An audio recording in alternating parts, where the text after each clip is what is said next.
سرسبز اس گلزار کے یہ پھول ہیں عطار کے، مردہ دلوں کو دے جلا، ہادی ہے طلبگار کے، طلبگار کے۔ الحمدللہ رب العالمین والصلاة والسلام علی خاتم النبیین، اما بعد فاعوذ باللہ من الشیطان الرجیم، بسم اللہ الرحمن الرحیم، الصلاة والسلام علیک یا رسول اللہ وعلی آلک واصحابک یا حبیب اللہ، الصلاة والسلام علیک یا نبی اللہ وَعَلَىٰ آلِكَ وَأَصْحَابِكَ یا نور اللہ۔ فرمانے مولا علی، ہر شخص کی دعا پردے میں ہوتی ہے، یہاں تک کہ وہ حضرت محمد صلی اللہ علیہ وآلہ وسلم اور آل محمد پر درود پاک پڑھے، ان کے مولا کے ان پر کروڑوں درود، ان کے اصحاب و عطرت پہ لاکھوں سلام، صلو علی الحبیب صلی اللہ علی محمد۔ میرے لیے سنت کی بارگاہ میں سوال عرض ہے، کیا کسی انسان کے لیے یہ ممکن ہے کہ وہ کئی عرصہ ماہ سال بغیر سوئے گزار سکے، اور جو ایسا کہتا ہے تو اس کے بارے میں حسن ظن رکھنا ضروری ہے یا نہیں؟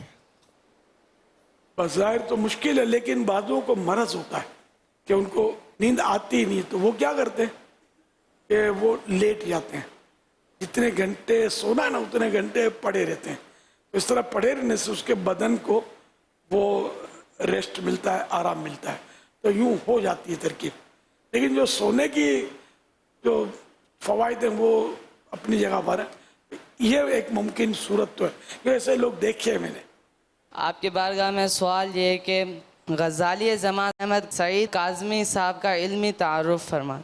حضرت علامہ کاظمی شاہ صاحب یہ بہت بڑے عالم دین تھے، بہت بڑے عالم تھے، شیخ الحدیث بھی تھے، اور حاضر ناظر کے مسئلے پر وہ کتاب لکھی ہے۔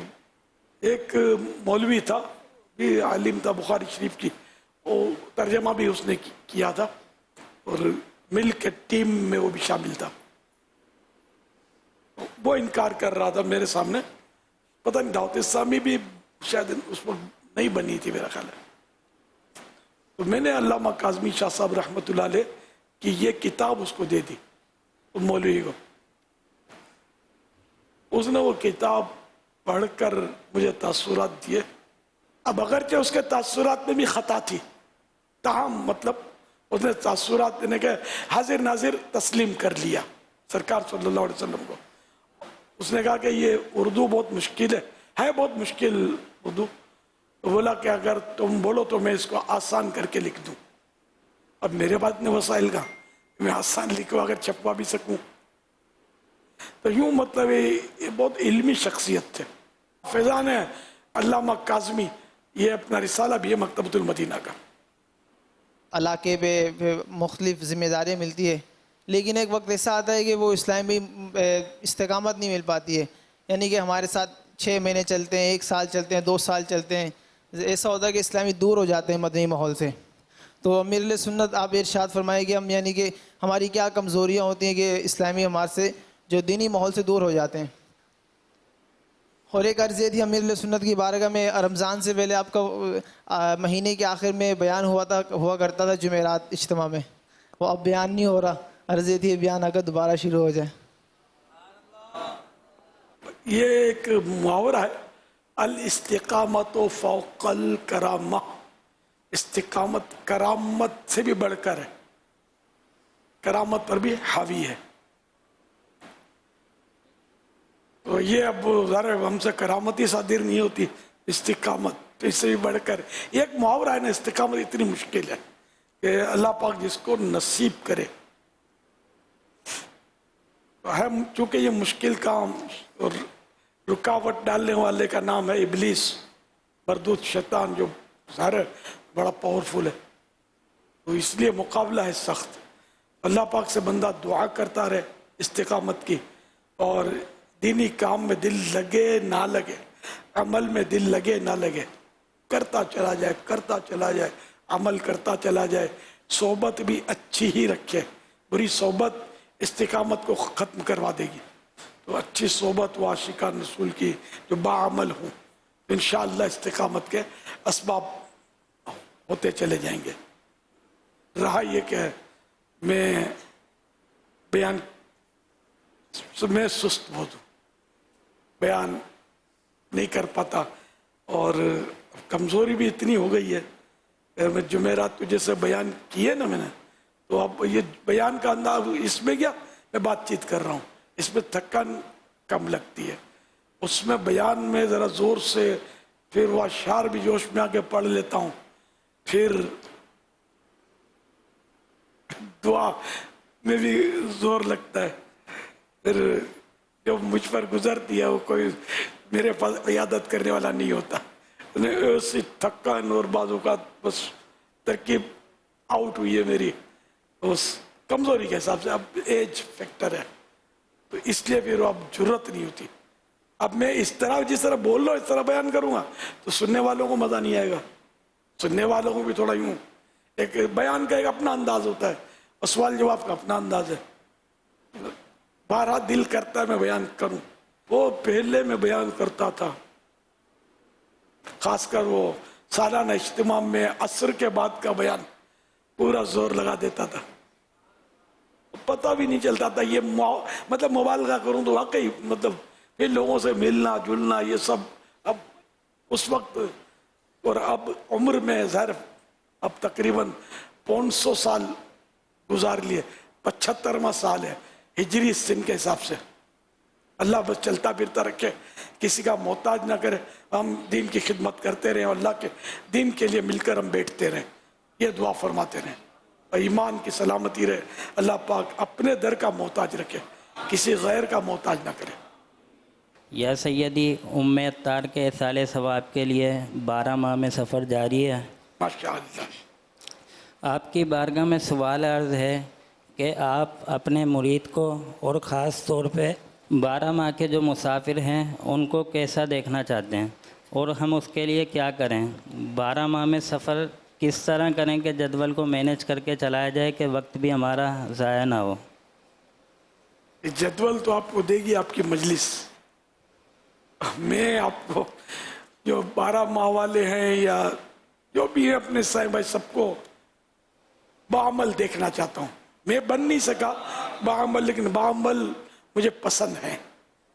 نیکیاں کرنے والے, عبادتیں کرنے والے, کم بولنے والے, تہکہوں سے آ کر کے نہ ہنسنے والے, عشق رسول میں رونے والے, خوف خدا میں رونے والے. اب یہ ساری چیزیں مجھے پسند ہے. اس کا لباس بھی سنت کے مطابق ہو, زلفیں بھی ہوں تو داڑھی بھی پوری ہو, یہ سب پسند آتے ہیں. مطلب اور رات دن اللہ کے دین کے لیے باغ دوڑ بھی کرتا ہو, سنتوں کی دھوم مچاتا ہو, مدنی قافلوں کی ریل پیل کر رکھی ہو, نیک اعمال کا عامل بھی ہو, رسالہ بھی پر کراتا نا. 12 دینی کام جس نے اوڑھ رکھے ہوں, ایسے کہ اپنے وجود پر بھی نافذ ہوں اور عوام میں بھی عام کر رہا ہوں, عام عیسائی بھائیوں میں. ایسا اسلامی بھائی مجھے پسند ہے. خصوصاً 12 ماہ والے ظاہر ہے اسی کام کے لیے یہ تو نکلے ہوتے ہیں, لیکن وہ اپنا اپنا نصیب ہے. زلفوں والے بھی بعض اسلامی بھائی میں بلکہ بھاری تعداد شاید اس سے مجھے تو لگ رہا ہے کہ زلفیں بولتے ہیں, زلفیں نظر نہیں آتی, تو یہ کیا کرتے ہیں یہاں سے کٹوا کر تھوڑا یوں کٹوا دیتے ہیں, زلفوں کو ریڈیوس کر دیتے ہیں. یہ زلفیں نہیں ہوں گی, یہ شاید فیشن والے جو پونچھ بناتے ہیں نا پیچھے, ہو سکتا ہے اس طرح کی پھر آگے چل کے یہ وہ لوگ کرتے ہوں گے. تو پتہ نہیں ہمارے صاحب دیکھا دیکھی کر رہے ہیں یا کیا, یہاں سے یوں سیٹ کر کے. یہ قلم ہے نا, یہ دیکھو ہڈی یہاں ہوگی, دیکھیں گے نا یہ آنکھ کی ہڈی, یہ کان کی یہ سیدھ میں یہ جو ہڈی ہے ابری ہوئی, یہ ہڈی سے نیچے داڑھی ہے, اوپر سر ہے. تو سارے بال رکھنا یہ سنت ہے. زلفیں جو ہے گیسو مبارک تو یہ کہیں سے بھی کٹنے نہیں چاہیے سیدھے. تو یہ فوراً تو ظاہر بڑے ہو کر یوں نہیں جائیں گے, آہستہ آہستہ جب بڑے ہوں گے نا تو یہ چلے جائیں گے. تو اس طرح کی جو سہیب بھائی زلفیں رکھتے ہیں ماشاءاللہ بہت ان کو جچتی بھی ہیں, اور واقعی جو غور سے جن کو دیکھنا پڑتا ہے کہ ادھر سے اتنے ہوتے ہیں, تو مجھے تو بہرحال انوکھے سے لگتے ہیں کہ یہ زلفیں تو ہیں نہیں, اب پتہ نہیں کیوں ایسا مجھ جیسے کو سیٹ کرنے کے لیے رکھی تو ہیں. اللہ بہتر یعنی جو بھی نیت ہو رکھے تو ایسی رکھیں جیسے میرے مصطفیٰ نے رکھی صلی اللہ علیہ وسلم. پوری زلفیں رکھیں, آدھے کان تک, پورے کان تک, یا کندھوں تک. کندھوں سے نیچے حرام, عورتوں کی نقل ہے. اور عورتیں جو ہیں یہ کندھوں سے اوپر نہیں رکھ سکتی. اگا نہیں ہے بال اس کی الگ بات ہے, بال اگ گئے اب یہ کاٹ کر چھوٹے کرتی ہیں, یہ گناہگار ہیں. کندھوں سے اونچے رکھتی ہیں, کٹنگ کروا کے. توبہ کریں اس سے. عیسائی بہنیں بھی توبہ کریں, عیسائی بھائی بھی اگر عیسائی بہنوں سے اس طرح کے بال رکھواتے ہیں تو یہ بھی توبہ کریں, کہ گناہ کا حکم دیتے ہیں. صلو علی الحبیب صلی اللہ علیہ محمد. شماتت کسے کہتے ہیں؟ کسی کی مصیبت دیکھ کر, بیماری دیکھ کر, پریشانی دیکھ کر خوش ہونا, یہ شماتت کہلاتا ہے. اور ایسوں کو ڈرنا چاہیے. حدیث پاک میں اس کے لیے یہ وعید ہے کہ ایسا نہ ہو کہ اس کی مصیبت دور ہو جائے اور تمہیں مصیبت میں مبتلا کر دیا جائے. تو کسی کی تکلیف مسلمان کی دیکھ کر خوش نہیں ہونا چاہیے. شیخ پورہ سے ایک ماہ کے قافلے میں آیا ہوں. ماشاءاللہ. میں یہاں نیک بننے کی نیت سے آیا تھا, لیکن میرا دل نہیں لگ رہا. تو کچھ رہنمائی فرمائیں کہ میرا دل لگ جائے اور میں گناہوں سے بچ جاؤں. سبحان اللہ. ارے نیک بننا چاہتے ہیں اور دل نہیں لگ رہا نا, یہ تو مطلب مقابلہ ہے. ہاں, جس کو شاید یوں کہا جائے کہ ایک طاقت ہے کہ جو آپ کو جنت کی طرف لے جانا چاہ رہی ہے, لیکن دوسری طاقت جہنم کی طرف گھسیٹ کر گناہوں میں ڈالنا چاہتی ہے. اس لیے مقابلہ سخت ہے. اللہ پاک کی رحمت کے بھروسے دل لگے یا نہ لگے آپ لگے رہیں. آج نہیں تو کل انشاءاللہ دل لگ جائے گا. ہاں, میدان چھوڑنا یہ مردوں کا کام نہیں ہے. یہ پورا مہینہ جو لائے ہیں نا, اللہ توفیق دے تو 11 مہینے اس میں مزید ایڈجسٹ کر کے 12ویں شریف کے 12 ماہ ہو جائیں. میٹھا مدینہ. صلو علی الحبیب صلی اللہ علی محمد. ایک سوال ہے, نظام نہیں ہوتی پہلا لوگ آدمی سنتوں ادا کرنے لگ پیتے ہیں, اس کا کیا خاتمہ؟ نظام ابھی ہوتی نہیں, اپنے مرکز سنتوں ادا کتریاں کرنے لگ پیتے ہیں. اگر وقت شروع ہو گیا نماز کا تو سنتیں تو پڑھی جا سکتی ہیں, لیکن بہتر یہی ہے کہ اذان ہو جائے پھر یہ سنتیں پڑھی جائیں. یا سیدی سوال عرض یہ ہے کہ جو قبروں کے اندر پتھر وغیرہ یا مٹی وغیرہ گر جاتی ہے تو کیا مٹی وغیرہ نکال کر اس قبر کو نئے سرے سے تعمیر کر سکتے ہیں یا نہیں؟ جواب ارشاد فرما دیں. قبر کھولنے کی اجازت تو نہیں ہے. اس طرح جو آپ بتا رہے ہیں اس میں تو اجازت کوئی بھی نہیں دے گا. کبھی ایسی کوئی ایمرجنسی ہو نا, قبر گر گئی وغیرہ, تو یہ مفتی صاحب جو ہو نا, ان سے ہی آپ معلومات کر کے کھولنے کی ترکیب کریں. اپنے طور پر لوگ قبریں کھول دیتے ہیں, تو یہ ٹھیک نہیں ہے کہ جب تک شریعت اجازت نہ دے قبر کھولنا یہ حرام ہے. سوال یہ کرنا تھا کہ نیک اعمال میں ایک نیک عمل دیا گیا ہے تو طراق کے حوالے سے, کہ کیا آج آپ نے کسی سے ہر چھوٹے بڑے سے اچھے انداز میں تو طراق کیے بغیر بات کی. اب مسئلہ یہ پیش آتا ہے کہ کچھ جو ہیں وہ دوستیاں ماحول سے پہلے کی تھی اور ان سے مطلب ایک تھا ایک سلسلہ, تو اب ان سے مطلب بات ہم کرنے کی نیت کرتے ہیں نا کہ ہم تو طراق نہیں کریں گے, اچانک سے بس وہ نہیں ہوتی بات. اچھا کبھی کر بھی لیں آپ جناب تو سامنے والا ہم سے کہتے تھے کہ بھائی طبیعت صحیح ہے, تو اب ایسے میں کس طریقے سے ہم جو ہے وہ اس کی عادت اپنائیں. اچھا, اور دوسرا یہ کہ اتنا امپورٹنٹ ہے یہ نیک عمل کہ اس سے بندہ نیک بھی بن جائے, مطلب اس عادت کو چھوڑنے سے, تو اس کی بھی بتا دیں اور طریقہ بھی بتا دیں کہ کیا کریں. ابھی اس کا سائیڈ ایفیکٹ آپ نے بتا دیا نا, آپ کو طبیعت پوچھتے ہیں. آپ ان کی طبیعت پوچھ لیں کہ انہیں کوئی نرمی کرے, اس نے اخلاق کا مظاہرہ کرے, اب اس سے طبیعت پوچھ رہے ہیں آپ کی طبیعت کیسی ہے؟ کچھ ہو تو نہیں کیا آپ کو؟ بجائے حوصلہ افزائی کا اگر ایسی بات کر رہے ہیں, اس کو یوں سمجھے اس کے فوائد ہیں, نیک عمل ہے, نہیں ہے. ایک عیسائی بھائی نے مجھ سے کہا, برسوں پرانی بات ہے, کہ میرے چھوٹے بھائی مجھ سے سیٹ ہوتے ہی نہیں ہیں, سنتے ہی نہیں ہیں. تو میں نے ان کو کہا ان سے آپ جناب سے بات کرنا شروع کر دیں. یہ بعد میں جب وہ عیسائی بھائی ملے, بولے یار بڑا اچھا نسخہ بتایا آپ نے, میرے بھائی مجھ سے سیٹ ہیں. تو یہ ایک اچھا انداز ہے, تو تڑاک کے بجائے آپ جناب. تو ایسے دوستوں کی صحبت بھی ضروری ہے نا, یہ آپ جناب سے ہٹا کر تو تڑاک میں لگائے رکھے, اور نہ جانے پھر کیا کیا اس غفلت بھری صحبت سے ملتے ہوں گے, تحائف بھی نہیں کہہ سکتے, تحفہ تو اچھی چیز ہے, کیا کیا امراض ملتے ہوں گے. تو صحبت بس عاشقان رسول کی ہو. پرانے دوست اس طرح کے ہوتے ہیں جو آدمی کو سدھرنے نہیں دیتے, الٹا بگاڑ دیتے ہیں. سدھرنے جاتا ہے تو اس کو روک دیتے ہیں, کہہ کر نہیں روکیں گے تو اس طرح کی باتیں کر کے روک دیں گے. تو صوفی بن گیا ہے اور مولانا بن گیا یار, ہاں مولانا صاحب کیا حال ہے, اس طرح کی حرکتیں کر کے وہ بیچارے کو شرمندہ کریں گے. تو اپنے کو ایسے دوست نہ چلیں. الصحبت مؤثرہ, صحبت اثر رکھتی ہے. صحبت صالح ترا صالح کنت, صحبت طالح ترا طالح کنت. اچھے کی صحبت تجھے اچھا بنا دے گی, برے کی صحبت تجھے برا بنا دے گی. صلو علی الحبیب صلی اللہ علی محمد. حضور عرض یہ ہے کہ دعوت اسلامی کے دینی ماحول میں انفرادی کوشش کی کیا اہمیت ہے؟ باپا آپ کے قدموں سے 89 سے وابستہ ہیں. یہ پلاٹ تھا اس وقت فضان مدینہ کا, ایک برآمدہ ہوتا تھا جس میں آپ نماز پڑھاتے تھے. میں نے آپ کو دیکھا کہ بڑی انفرادی کوشش کی آپ نے, ایک ایک کو پکڑ کر, نئے نئے کو پکڑ کر اس کو درس سکھاتے تھے. اب کہ اس وقت ہمارے دینی ماحول میں انفرادی کوشش بہت کم رہ چکی ہے.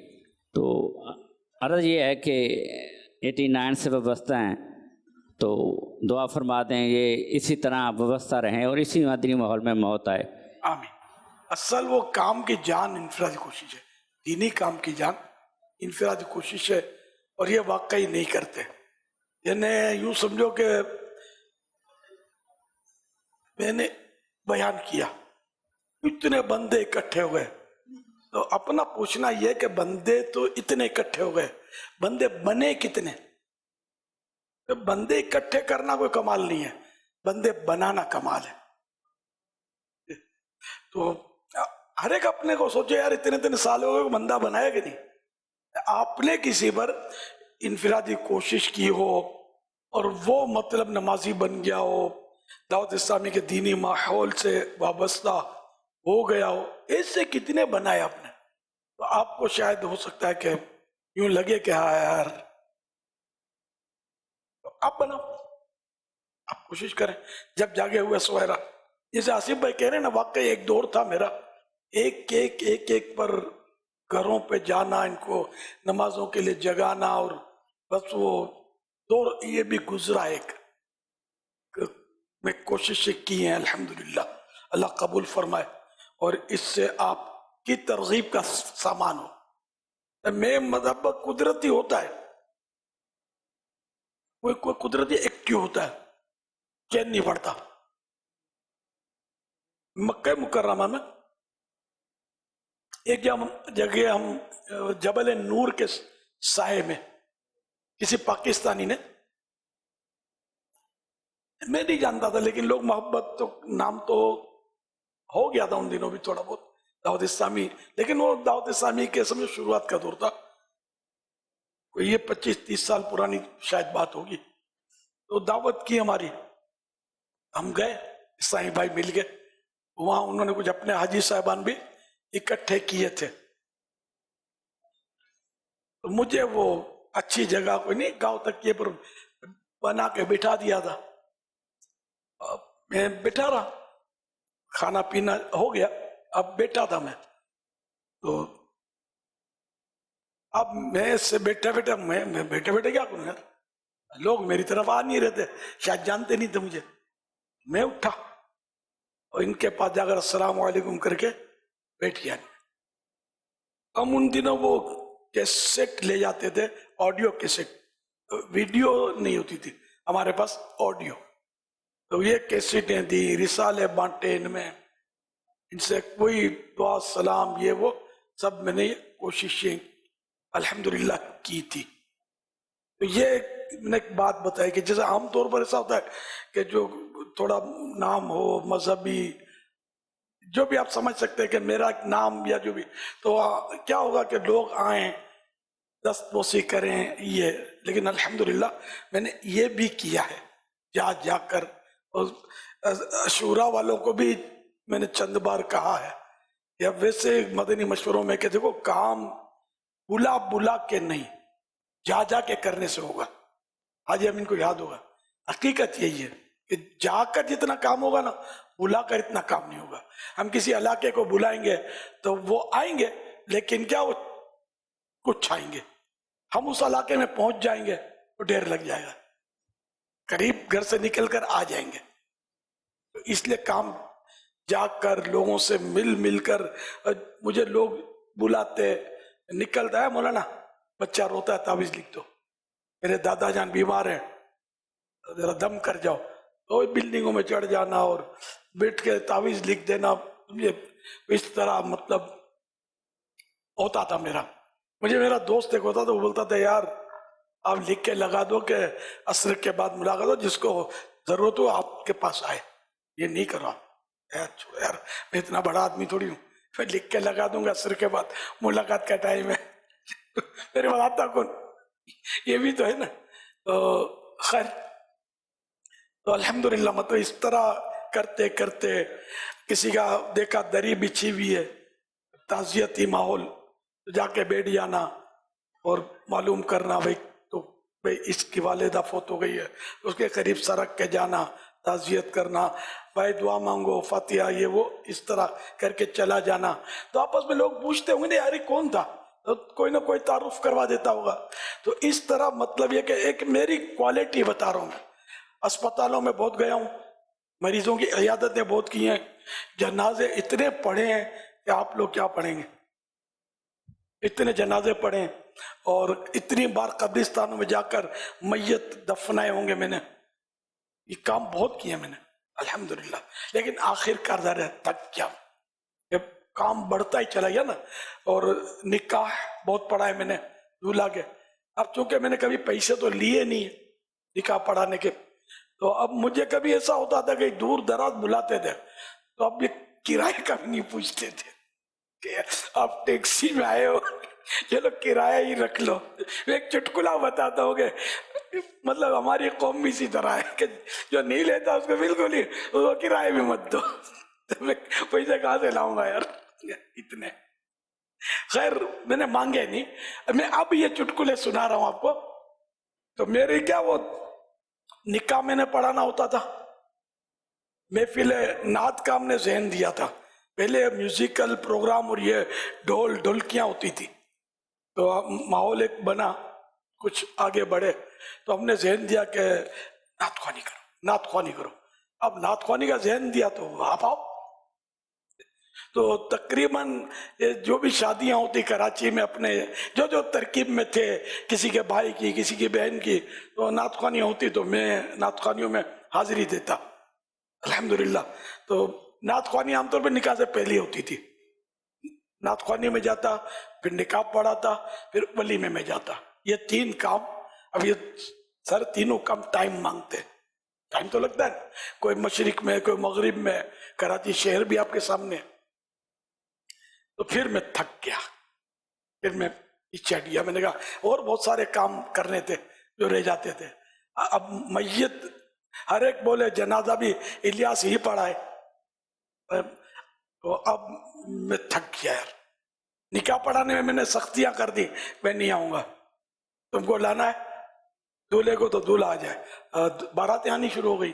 پھر میں نے اور سختی کی کہ بھائی وہ شب پیر ملاقاتیں ہوتی تھی نا، اس میں ملاقات کے بعد میں نکاح پڑھاؤں گا. تو مختلف شہروں سے آ جاتے بارات لے کر اور رات دیر کو میرے سے نکاح پڑھتے تھے. اب میں بالکل میں ہار گیا، میں نے تو کسی صورت سے مانتے نہیں، پیچھا ہی نہیں چھوڑتے، جہاں بولو ہم حاضر ہیں ہم نکاح پڑھانے کے لیے. مدینے میں نکاح پڑھاؤں گا، مدینے میں میں نے نکاح پڑھائے ہیں.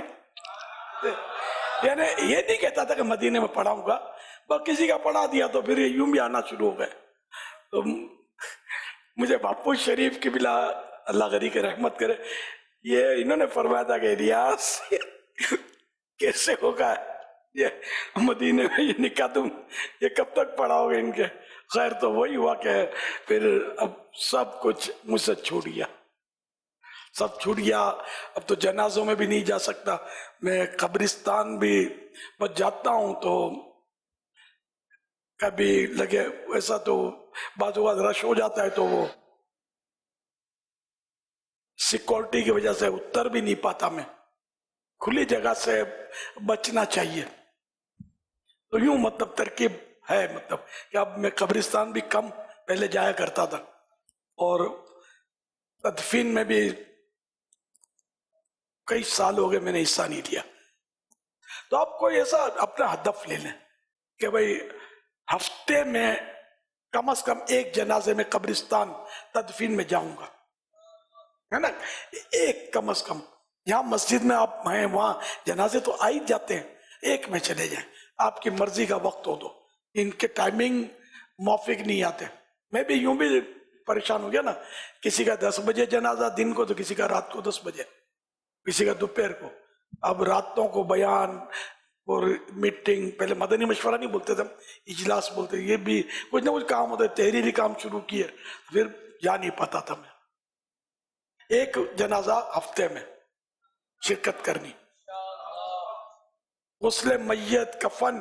ماشاءاللہ اپنی یہ مجلس بن گئی ہیں، اس میں تربیت بھی لینی چاہیے، سب کو سیکھنا چاہیے. یہ تو کہ ہر ایک کو ضرورت پڑ سکتی ہے نا، گھر میں کوئی تو آپ کی موجودگی میں فوت ہو سکتا ہے نا.